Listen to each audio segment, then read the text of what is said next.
Hello my dear சகோஸ். இப்போ பார்த்தீங்கன்னா தூத்துக்குடியில் கிளைமேட் ரொம்பவே சூப்பராக இருந்தது. அதாவது மழை வரப்போகிற மாதிரியே இருந்தது. இந்த கிளைமேட்டில் பாலா போன மனசுக்கு மீன் குழம்பு வச்சு சாப்பிடணுன்னு ரொம்ப ஆசை.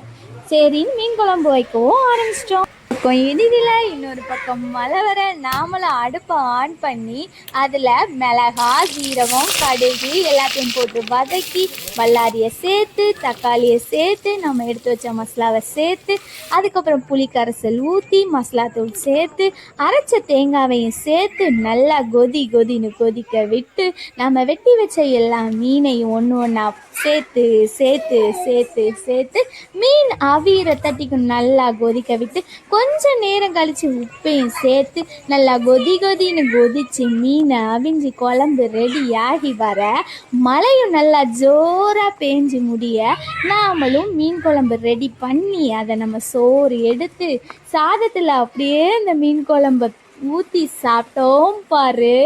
அடிபொலியாக இருந்துச்சுங்க. நீங்களும் ட்ரை பண்ணி பாருங்கள்.